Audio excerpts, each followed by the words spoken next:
आज हम डिस्कस करेंगे बेसिकली इस्केमिक हार्ट डिजीज़ को, जिसमें हमारे पास है जी एंजाइनल सिंड्रोम। और सेकंड पे हम डिस्कस करेंगे मायोकार्डियल इन्फेक्शन को, एंड देन हम डिस्कस करेंगे हार्ट फेलियर को।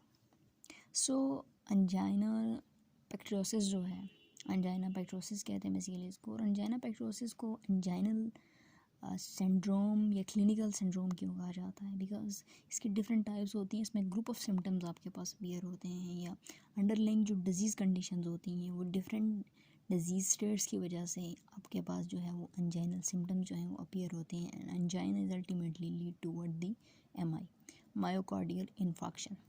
बेसिकली ये होता है हमारे पास कि सम केसेस के अंदर हम ये नहीं कहते कि एंजाइनल पेशेंट पे जो है ना उसमें ही मायोकार्डियल इस्कीमिया या मायोकार्डियल इन्फेक्शन होगा। देयर इज़ सम रिसर्च जो ये कहती हैं कि कुछ पेशेंट्स ऐसे होते हैं कि जिनके अंदर जिनको एंजाइनल अटैक नहीं होता और एंजाइनल पेन से या सिम्टम से वो सफ़र नहीं कर रहे होते, बट उनको मायोकार्डियल इन्फेक्शन जो है वो होता है, मायोकार्डियल इस्कीमिया होता है। सो सबसे पहले एंजाइना पेक्टोसिस क्या होता है? Angina pectoris basically it's a clinical syndrome.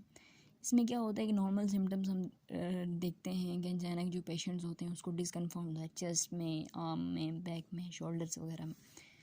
सो अब डिफरेंट टाइप्स ऑफ एंजाइना होता है, और इन्हीं टाइप्स ऑफ एंजाइना को हम आगे लेकर जाएंगे और हम ये देखेंगे कि हम कौन सी टाइप्स ऑफ एंजाइना से पेशेंट सफ़र कर रहा है और उसके लिए क्या अप्रोच होनी चाहिए हमारी, कि हम उस पेशेंट को कैसे ट्रीट करेंगे।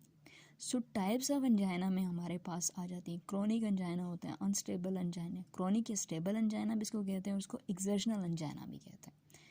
एक्सर्शनल एंजाइना से एक बात तो साफ है कि पेशेंट को रेस्टिंग कंडीशन पे ये सिम्टम्स अपीयर नहीं होंगे, लेकिन जब पेशेंट फिजिकल एक्टिविटी करेगा, एक्सरसाइज वगैरह करेगा, तो तब उसको सिम्टम्स अपीयर होंगे।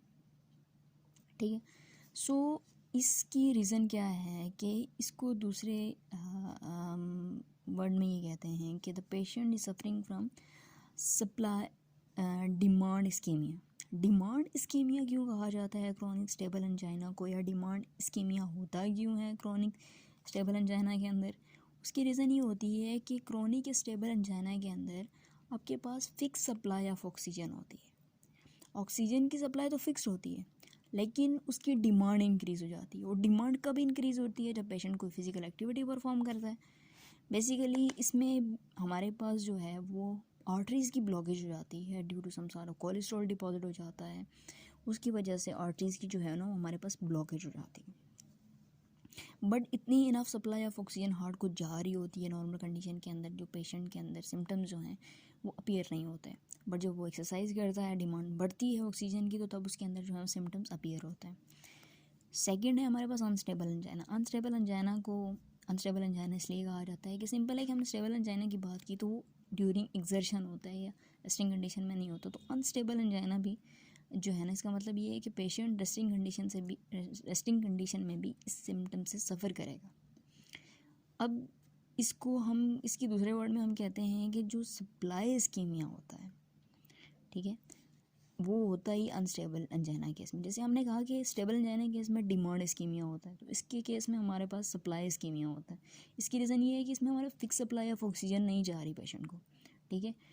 और उसकी रीज़न ये है कि इसमें हमारे पास दोनों के केस में हमारे पास आर्थीरोस्क्लेरोटिक प्लेग बन जाता है, यानी कोलेस्ट्रॉल डिपॉजिट हो जाता है। बट अनस्टेबल एंजाइना केस में ये होता है कि अलॉन्ग विद दी आर्थीरोस्क्लेरोटिक प्लेग हमारे पास थ्रम्बस भी बन जाता है।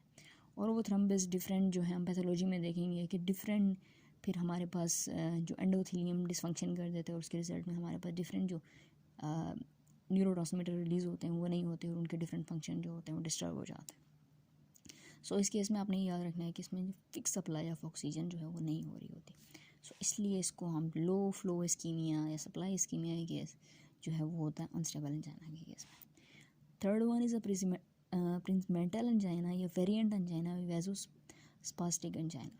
इसकी वेज़ोस्पास्टिक एंजाइना से ये देख सकते हैं हम कि ये में बेसिकली हमारी आर्टरीज़ जो होती हैं उनकी इलास्टिसिटी जो है वो रिड्यूस हो जाती है, और वो अब बेसिकली जो ना वो स्पाज्म हो जाती है। कॉरोनरी आर्टरी स्पाज्म ही कहते हैं इसको। बेसिकली इलास्टिसिटी रिड्यूस होने की वजह से ब्लड सप्लाई प्रॉपर नहीं जा रही होती, वेसल कंस्ट्रिक्ट कर जाती हैं। तो उसको हम कहते हैं प्रीमेटल एंजाइना। ये किसी ट्रॉमा की वजह से भी हो सकता है, इन केस जैसे ट्रॉमेटिक एक्सीडेंट्स होते हैं जिसमें चेस्ट रिब्स वगैरह इफेक्ट हो जाती हैं, उस केस में भी हो सकता है। या फिर हमारे पास with the passage of time as जो है वो भी इसमें एक बहुत बड़ा फैक्टर होता है कि with the passage of time जो है, जब आप एज में बढ़ते जाते हैं तो आपकी जो आर्टरीज होती हैं या वेन्स होती हैं उनकी इलास्टिसिटी जो है वो लॉस हो जाती है। नेक्स्ट है हमारे पास पैथोलॉजी। जब हम पैथोलॉजी की बात करते हैं तो हमने दो चीज़ें बात की थी, एक तो है कि ऑक्सीजन सप्लाई और दूसरा है हमारे पास ऑक्सीजन डिमांड। अब हमारे पास in case of angina oxygen supply जो है वो कम हो जाती है और ऑक्सीजन डिमांड बढ़ जाती है। रीज़न क्या है? ऑक्सीजन सप्लाई के अंदर कौन से फैक्टर आते हैं? ऑक्सीजन की अवेलेबिलिटी कम हो जाती है हमारे पास। अब जब ऑक्सीजन की सप्लाई जो है वो कम हो जाती है और ऑक्सीजन की डिमांड बढ़ जाती है, तो इन दैट पर्टिकुलर केस हमारे पास इसका मतलब ये है कि जो ब्लड है बेसिकली हमारे पास वही तो ऑक्सीजन को लेकर जा रहा है, तो ब्लड फ्लो डिक्रीज़ हो जाता है। उसकी वजह से ऑक्सीजन की सप्लाई जो है वो कम हो जाती है और डिमांड बढ़ जाती है। अब होता क्या है कि बेसिकली बॉडी के अंदर कुछ कंपनसेटरी मैकेनिज़म्स भी होते हैं हार्ट के अंदर। जैसे हमारे पास जब ऑक्सीजन की सप्लाई कम हो जाती है, ब्लड फ्लो की सप्लाई कम, सो बेसिकली ये होता है कि जो ब्लड फ्लो होता है, हमारी जो कॉर्नरी आर्टरीज होती हैं वो हमारी बॉडी का कंपनसेटरी मैकेनिज़्म हार्ट का परफॉर्म करती हैं और ब्लड फ्लो को जो है ना वो इंक्रीज़ कर देती हैं, ठीक है। बट ये क्योंकि कॉर्नरी ब्लड फ्लो जो है वो बहुत कम होता है और ऑक्सीजन की डिमांड या सप्लाई डिमांड बहुत ज़्यादा होती है और सप्लाई बहुत कम दे रहा होता है, उसकी डिमांड इतनी बढ़ जाती है कि जिसकी वजह से अल्टीमेटली ये जो मैकेनिज़्म है हमारे पास, जो कॉर्नरी ब्लड फ्लो का मैकेनिज़्म इनिशिएट हो जाता है, बेसिकली इसमें होता है कि कोलेटरल ब्लड वेसल्स होती हैं हमारे हार्ट के अंदर, जो अगर आपका कॉर्नरी ब्लड फ्लो कम हो गया है तो उसमें कोलेटरल कुछ वेसल्स होती हैं, ब्लड वेसल ऐसी होती हैं जो ब्लड की सप्लाई को इंक्रीज़ कर रही होती है, बट ये उस तरह से उसकी डिमांड को पूरा नहीं कर सकती, तो एज ए रिज़ल्ट हमारे पास इस्कीमिया डेवलप हो जाता है। फिर ऑक्सीजन की एक्सट्रैक्शन रेशो भी बहुत कम होती है। जब हम डिमांड की बात करते हैं, ऑक्सीजन डिमांड बढ़ती कैसे है, उसकी रीज़न क्या है? इसमें हमारे पास डिफरेंट फैक्टर्स होते हैं, जैसे इंट्रासेलुलर कैल्शियम के लेवल इंक्रीज़ होने की वजह से। अब नॉर्मली होता क्या है कि अंडर द नॉर्मल कंडीशन हमारे पास जो सोडियम है, हमारे पास डिफरेंट फेसेस होते हैं एक्शन पोटेंशियल के, 0, 1, 2, 3 एंड 4। सो नॉर्मली जो सोडियम है वो हमारा इंटरसेलुलर मूव कर जाता है इन केस ऑफ 0 फेस, और कुछ अमाउंट जो है वो फेस 2 के अंदर जो है वो इंटरसेलुलर मूव करती है। बट पैथोलॉजिकल कंडीशन के अंदर ये जो फंक्शन होता है ये डिस्टर्ब हो जाता है। जब ये फंक्शन डिस्टर्ब हो जाता है हमारे पास, तो इंट्रासेलुलर सोडियम के लेवल बढ़ जाते हैं और सोडियम कैल्शियम एक्सचेंजर सिस्टम जो है वो ऑटोमेटिकली एक्टिवेट हो जाता है और कैल्शियम को इंट्रासेलुलर मूव करवाना शुरू कर देता है और सोडियम आउटसाइड मूव करना शुरू कर देता है। तो इंट्रासेलुलर कैल्शियम के लेवल हमें पता है कि इंक्रीज़ होने की वजह से कैल्शियम का डायरेक्ट कॉन्टैक्ट है किसके साथ? कंट्रैक्टिलिटी के साथ। बेसिकली इसका जो है वो आइनोट्रोपिक इफेक्ट होता है। सो कंट्रैक्टिलिटी इंक्रीज़ हो जाती है, कंट्रैक्टिलिटी इंक्रीज़ होगी तो इंट्रामायोकार्डियल वॉल टेंशन इंक्रीज़ हो जाएगी, हार्ट रेट इंक्रीज़ हो जाएगी, और जब ये सब चीज़ें इंक्रीज़ हो रही होती हैं तो ऑक्सीजन की सप्लाई भी बढ़ जाती है, ऑक्सीजन की सप्लाई की ज़्यादा ज़रूरत होती है, ऑक्सीजन की डिमांड बढ़ जाती है। सो इन दैट पर्टिकुलर केसेस के अंदर हमारे पास जो है इस्कीमिया डेवलप हो जाता है, एंजाइना डेवलप हो जाता है और वो सिम्टम जो है पेशेंट के अंदर अपीयर होना शुरू हो जाता है। उसके बाद है आर्थरियोस्क्लेरोटिक प्लेक, और ये तो हमें पता है कि ये कोलेस्ट्रॉल डिपॉजिट हो जाता है, वो वेंस को ब्लॉक, हमारी आर्टरीज़ को ब्लॉक कर देता है, जिसकी वजह से ऑक्सीजन सप्लाई उस तरह से नहीं हो रही होती।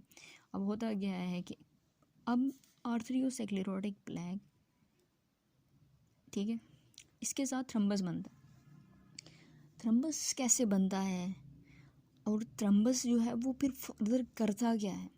थ्रम्बस ऐसे बनता है कि जब वो उस वेसल्स के अंदर थोड़ी सी स्कारिंग वगैरह हो जाती है तो हमारी बॉडी का जो मैकेनिज़्म है या ब्लड फ्लो डिक्रीज़ हो गया तो प्लेटलेट आएंगे वहाँ पे और वो क्या करेंगे कि वहाँ पे डैमेज हो गया उसको रिकवर करने की कोशिश करेंगे, तो क्या होगा कि वो थ्रम्बस बना देंगे।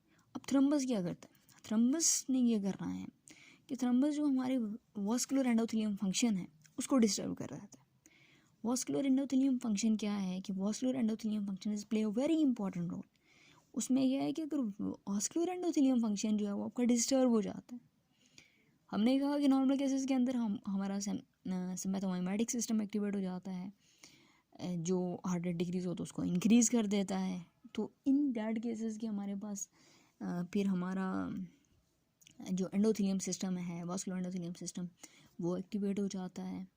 ठीक है, तो ये बेसिकली 2-3 मैकेनिज़म्स होते हैं हमारे पास जो एक्टिवेट हो जाते हैं। हम बैरो रिसेप्टर्स डायरेक्ट रिस्पॉन्स प्रोड्यूस करते हैं और हमारे ब्रेन सेंटर्स में भेजते हैं और वहाँ से हमारे पास जो है वो उस रिस्पॉन्स के अकॉर्डिंग हार्ट रेट को इंक्रीज़ करना और ब्लड फ्लो को इंक्रीज़ करना, वो एक कंपनसेटरी मैकेनिज़म्स होते हैं। सो ऐसे ही हमारे पास वास्कुलर एंडोथेलियम फंक्शन जो है वो हमारे पास एक कंपनसेटरी मैकेनिज़्म होता है कि एंडोथेलियम के केस में नाइट्रिक ऑक्साइड रिलीज़ होता है और वेसल को डायलेट कर रहा होता है।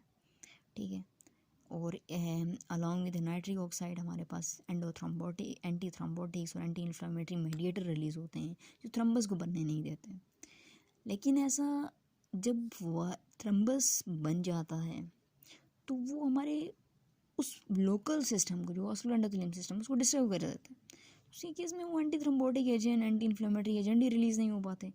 और जब वो नहीं होता तो होता क्या रिलीज़ है, होता ये है कि एंडोथेलियन रिलीज़ हो जाता है। और जो एंडोथेलियन है वो हमारे पास वेजो कंस्ट्रिक्टर है, वो रिलीज़ हो जाएगा, वो और कंडीशन को वर्सन करते चला जाता है। एंजियोटेंसिन सेकंड रिलीज़ होगा। Angiotensin 1 is a vasodilating, vasodilation करता है, और सेकंड जो है वेजो कंस्ट्रिक्शन करता है हमारे पास। तो सेकंड जो है वो क्या होगा कि वो हमारे पास वेजो कंस्ट्रिक्शन कर देगा, तो और ज़्यादा वेजो कंस्ट्रिक्शन हो जाएगी। और ज़्यादा वेजो कंस्ट्रिक्शन होगी, आर्टीरियल रेजिस्टेंस बढ़ेगा, ब्लड सप्लाई डिक्रीज़ हो जाएगी। तो पेशेंट के अंदर इस्कीमिया डेवलप होने के चांसेस ज़्यादा हो जाते हैं और इस्कीमिक स्टेट के अंदर चला जाता है पेशेंट्स, और जनरल सिम्टम जो हैं अपीयर हो जाते हैं। नेक्स्ट हम देखेंगे कि कौन कौन सी अप्रोच हैं जिनको हम यूज़ करके पेशेंट की इन सारी कंडीशंस को ट्रीट कर सकते हैं, जनरल सिंड्रोम को कैसे ट्रीट किया जा सकता है।